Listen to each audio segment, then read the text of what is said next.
Belakangan ini, anime dengan tema Zero to Hero cukup disenangi oleh para wibu. Dan aku punya list beberapa animenya.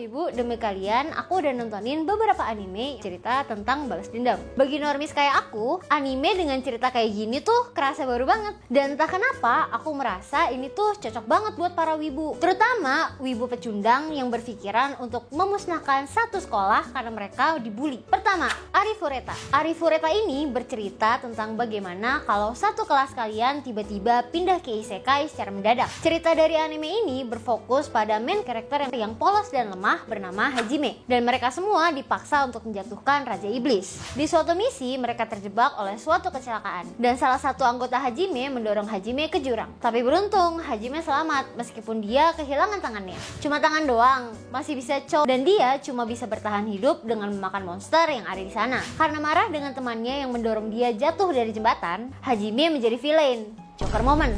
Kedua, ada Tate no Yusha. Jadi, anime ini bercerita tentang Naofumi yang disummon ke isekai. Dia disummon ke isekai setelah dia membaca buku random di perpustakaan. Biasanya, ketika mereka disummon ke isekai, mereka akan diberkahi kekuatan yang gokil. Tapi sayangnya, di anime ini enggak. Karena secara teknis, tameng tidak bisa digunakan untuk menyerang. Jadi, progres Naofumi sangatlah lambat. Tapi, ada satu cewek cantik dan manis bernama Malti. Dia mau membantu Naofumi. Tapi sayangnya, tiba-tiba dia berubah menjadi jelek dan setan. Dia memfitnah Naofumi melakukan kekerasan dan akhirnya Naofumi harus diusir. Setelah diusir, dia membeli budak dan memulai perjalanannya sebagai pahlawan yang pamrih dan dia tidak percaya dengan siapapun. Ketiga, ada Mirai Nikki. Mirai Nikki bercerita tentang orang-orang yang mendapat buku harian dari masa depan. Pesan itu berisi tentang bagaimana mereka akan mati dan bagaimana mereka akan terbunuh. Dan cara mencegahnya adalah dengan membunuh orang lain atau dengan cara menghancurkan handphone yang ada buku harian dari masa depan. Tokoh utama di anime ini adalah Yuki. Dia adalah anak yang lemah dan selalu menjadi target dari pemegang buku harian lain. Tapi Yuki dilindungi oleh seorang gadis bernama Yuno. Anime ini memiliki cerita di mana semua tokoh berusaha untuk memanipulasi dan mengkhianati satu sama lain, termasuk gadis yang bernama Yuno yang seharusnya melindungi Yuki. Keempat adalah Rido of Healer. Ini anime kesukaan aku.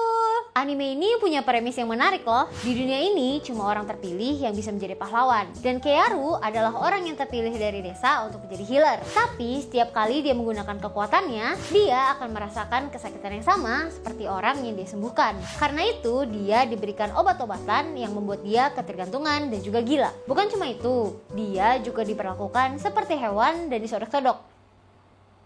Ternyata Kaoru memiliki kemampuan untuk memutarbalikkan waktu, dan akhirnya dia berusaha untuk membalaskan dendamnya ke pahlawan lain yang memperlakukan dia dengan kejam. Anime ini ada unsur hentainya, jadi kalau kalian masih di bawah umur gak usah nonton. Dan kalaupun kalian cukup umur, pikir 2 kali deh buat nonton anime ini. Ngapain juga orang nontonin anime kayak gini? Emang ada gitu orang yang pengen memutarbalikkan waktu, memperbaiki kesalahan di masa lalunya, terus balas dendam?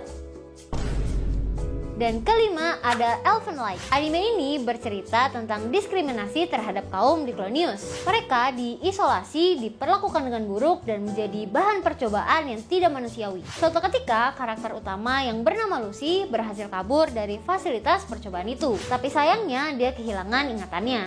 Dia bertemu dengan Yuka dan mereka hidup damai untuk sementara. Tapi perlahan, ingatan Lucy mulai kembali. Dan dia mau membalaskan dendamnya kepada manusia. Dia ingat kalau dulu dia diperlakukan tidak seperti makhluk hidup dan dia disiksa atas nama uji coba. Begitu juga dengan Yuka. Dia juga berusaha untuk membalaskan dendamnya karena orang tuanya terbunuh saat dia mengalami konflik dengan kaum Diklonius. Banyak hal yang gak terduga dari anime ini. Coba deh kalian tonton. Untuk sekarang, itu anime balas dendam atau anime yang ada unsur pengkhianatannya. Menurut aku sih, anime dengan unsur balas dendam atau pengkhianatan itu cukup seru buat ditonton karena kita bisa lihat villain dari anime ini akan dibalas oleh tokoh utama. Bahasa kerennya itu sweet revenge. Wibu normis kayak aku sih suka-suka aja ya. Gak tahu deh kalau sama si paling sepuh. Mungkin yang sepuh lebih suka Vinland Saga. Aku membawakan anime dengan perspektif wibu baru. Kalau wibu sepuh kan banyak yang pecundang.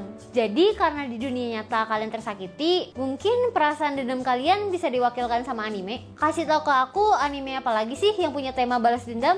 Komen di bawah ya. Sekian video kali ini, aku Ocha, stay clean and sound.